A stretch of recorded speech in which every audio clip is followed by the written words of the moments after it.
사랑하는 여러분, 우리는 모두 네, 네. 화이팅합니다, 예, 목사님. 감사합니다. 안녕하세요. 예.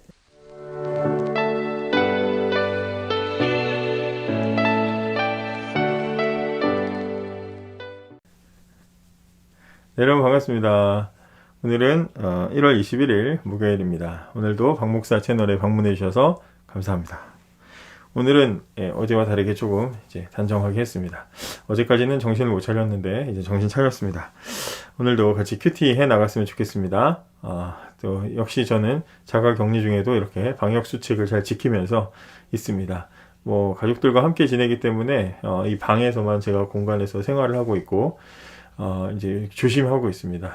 여러분들도 안전수칙 잘 지키면서 정말 제발 코로나와 엮이지 마시기를 정말 당부를 드리겠습니다. 오늘 본문은 누가복음 7장입니다. 누가복음 7장 36절부터 50절입니다. 어제 제가 보니까 숨을 많이 헐떡거리더라고요. 이게 숨이 많이 막히네요. 어떻게 합니까? 또 모범적인 모습 보여야 되기 때문에 벗고 할 수도 있지만 이렇게 가리고 하겠습니다.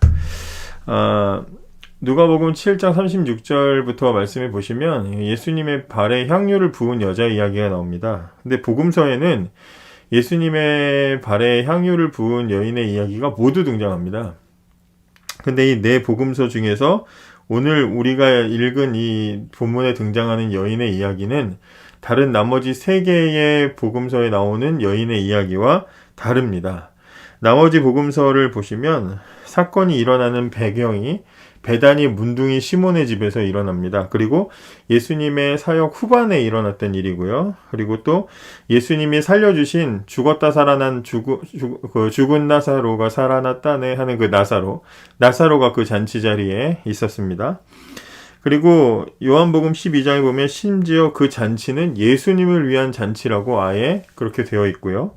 그리고 이 세 복음서 마태, 마가, 요한복음을 종합하면 예수님 발에 향유를 부은 여인은 나사로와 마르다의 동생인 마리아라고 되어 있습니다.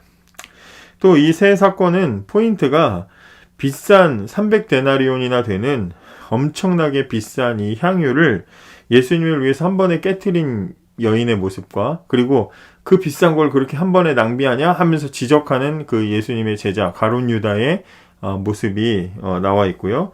거기에 대해서 예수님께서는 이 여인의 행동은 나의 죽음을 준비하는 것이다 하면서 그 여인을 이렇게 칭찬해 주시는 것이 이 세 복음서에 나와 있는 향유를 부은 여인 이야기의 포인트입니다. 그러나 오늘 본문의 포인트는요, 300데나리온의 향수를 어디다 썼냐 뭐 그런 얘기는 전혀 없고요.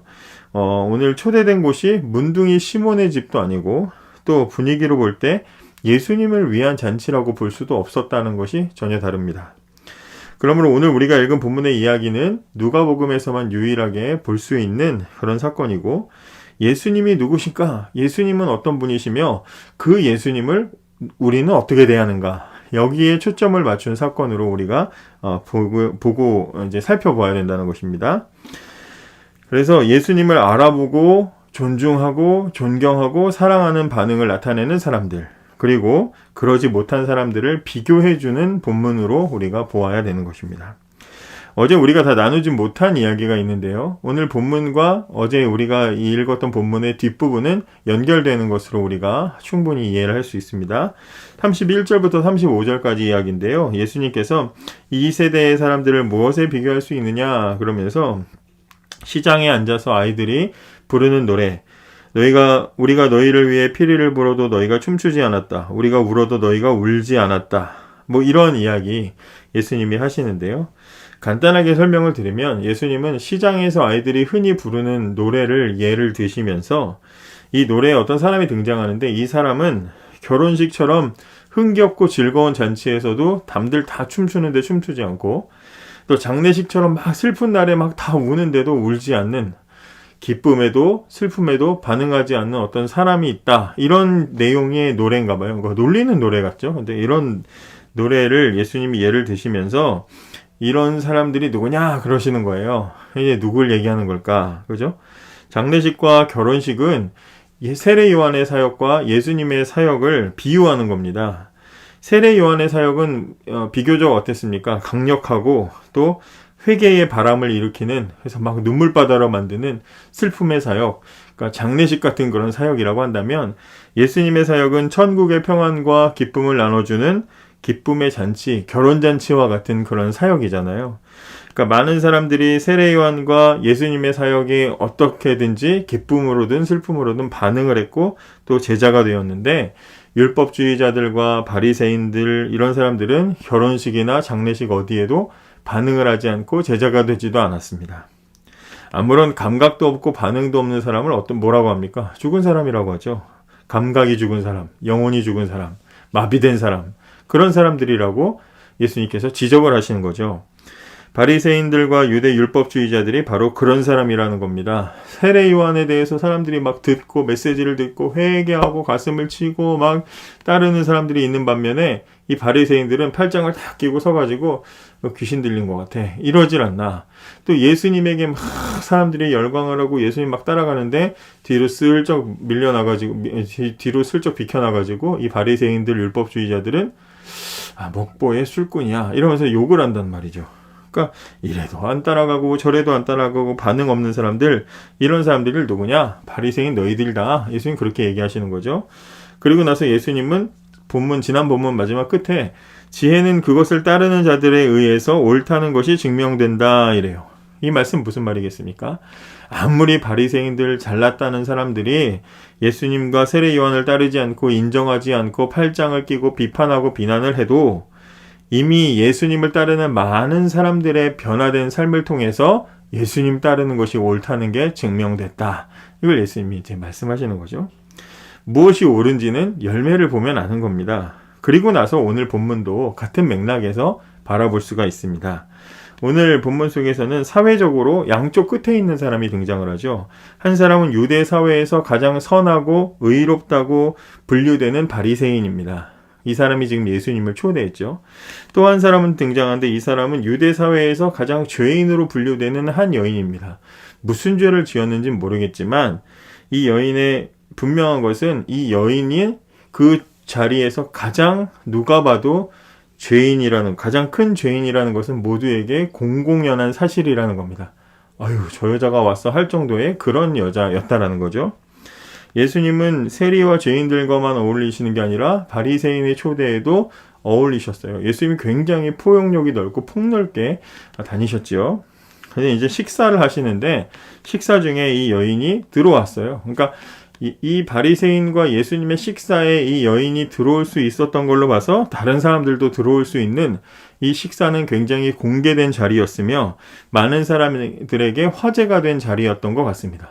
그러니까 당시에 바리새인들은 예수님 미워했고 예수님과는 상종 안 하려고 했는데 예수님 어떻게든 꺾어보려고 했는데 사람들이 다 이렇게 바리새인들이 예수님을 밀어내고 비난하고 막 공격하는 식으로 예수님을 이제 공격을 했다면 지금 이 바리새인은 사람들 보라는 데서 예수님을 초대하고 나는 예수님도 이렇게 함께 할 수 있는 나는 그 정도의 포용력이 있는 사람이야 라는 것을 좀 보여주고 싶어서 왜 이렇게 무슨 뭐 연예인이나 정치인들이 어떤 그 정치적인 목적으로 아니면 어떤 그 계산된 어떤 전략적인 걸 가지고 어떤 모습 이렇게 식사 자리나 이런 것들을 이렇게 노출하고 공개하는 것처럼 이 사람도 그렇게 한 것이 아닌가. 그만큼 나는 포용력이 넓고 예수라는 요즘 이 화제의 인물 조금 이제 율법주의자들에게는 좀 이렇게 좀 욕먹고 있는 이런 사람도 나는 대화 한번 해볼 수 있는 나는 그런 사람이네 라는 것을 좀 보여주고 싶은 것 같습니다.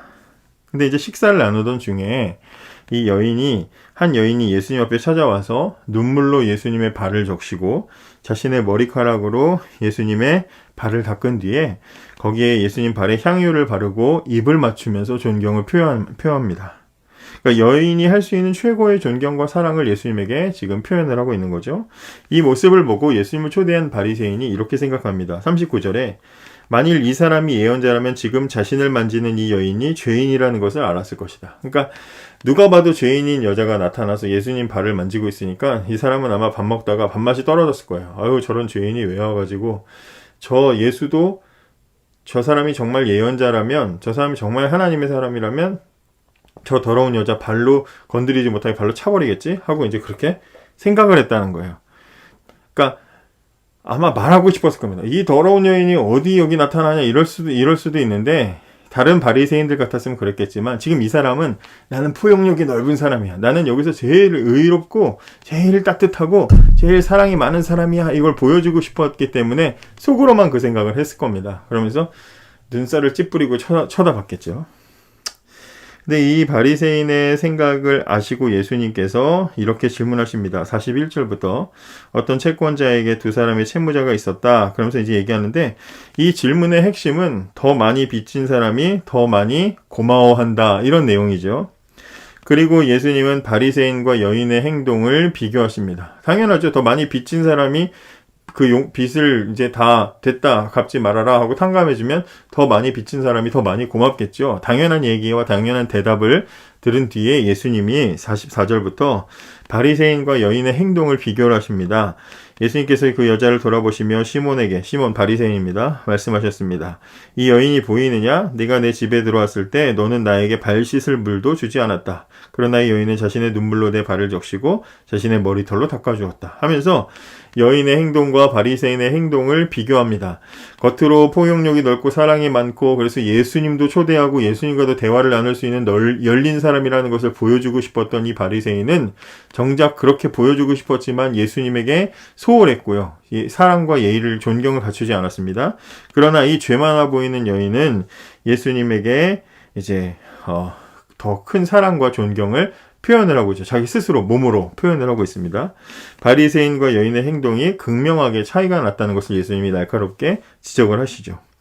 그러니까 바리새인의 행동을 놓고 보면 바리새인은 예수님을 선생으로도 생각하지 않고 존경할 만한 분이라고 생각하지도 않았고 그리고 친구로도 생각하지 않은 것 같습니다. 존경할 분이라고 생각했다면 극진히 대접했겠죠. 발을 닦아주고 높은 자리에 모시고 대화를 나누고 했겠죠. 그런데 그렇게 하지 않아. 초대를 해놓고 사람들 보여주기 위해서 쇼를 한다고 초대는 해놓고 소홀히 대한 거예요. 근데 예수님은 그거를 놓치지 않고 계시는 거죠. 근데 이 여인은 예수님을 너무나 사랑하고 존경하는 게 행동에서 나타나잖아요. 발을 씻기고 머리카락이 먼지가 잔뜩 묻은 발에 자기 머리카락이 더러워지는 건 걱정하지도 않고 주저없이 발을 닦고 거기에 비싼 향유를 갖다 붓고 입을 맞추죠. 그런 상황을 쭉 이야기하신 뒤에 마지막으로 예수님은 48절부터 보면 여인의 죄가 용서받았다라고 선언을 하십니다. 물론 여인이 예수님을 사랑했기 때문에 네가 날 이렇게 사랑했냐? 그럼 네 죄를 용서해 주마. 사랑 때문에 죄를 용서받은 게 아니라 아마도 이 사건이 일어나기 전에 이 여인은 예수님을 알았고 만났을 겁니다. 그리고 예수님에게 죄를 용서받았을 거예요. 그리고 그 결과로 여인은 예수님을 다시 찾아와서 눈물로 발을 씻기고 향유를 붓고 입을 맞추면서 감사와 존경과 사랑을 결과적으로 표현을 했겠죠. 같은 예수님을 두고 바리새인과 죄 많은 여인이 전혀 다르게 반응했습니다. 여인은 눈물로 반응했고 향유를 부으며 기쁨과 감사로 반응했습니다. 눈물과 기쁨이 다 있어요. 그만큼 여인은 큰 죄를 용서받았기 때문이죠. 그러나 바리새인은 예수님을 모셔놓고도 전혀 반응하지 않았습니다. 오히려 다른 사람들의 반응에 의아하게 생각하고 비웃었습니다. 여러분, 완벽한 바리새인과 죄 많은 여인, 누가 더 행복한 사람일까요? 두 사람 중에 어떤 사람의 인생에 변화가 일어날까요? 두 사람 중에 어떤 사람이 더 하나님을 기쁘시게 하는 인생을 살게 될까요? 죄 많은 여인은 비록 죄가 많은 부끄러운 인생을 살았었지만 그러나 예수님을 만난 뒤에 모든 죄를 용서받고 구원받게 되었습니다. 자기 주제를 정확하게 알았고 자기 수준을 완전히 인정했기 때문에 예수님의 사랑과 은혜가 더 크게 느껴졌고 더 크게 감사하게 되었습니다. 사랑하는 여러분, 우리는 모두 죄인입니다. 우리도 죄 많은 여인과 같은 사람들입니다. 우리에게도 예수님의 큰 은혜와 사랑이 필요합니다. 우리에게도 큰 구원의 선물이 필요하죠. 혹시 여러분은 자기만의 착각에 빠져서 내가 가장 완전하다, 난 의롭다, 내 믿음은 좋다고 착각하다가 어떤 상황에서도 울지도 웃지도 못하는 바리새인과 같은 그런 신자는 아닙니까? 오늘 예수님을 대하는 두 사람의 모습을 통해서 여러분이 어떤 신자가 되어야 할지를 확실히 아셨기를 바랍니다. 큰 죄인에게 더 큰 사랑을 덮어주시는 예수님이 계셔서 오늘도 참 좋은 하루입니다. 감사합니다.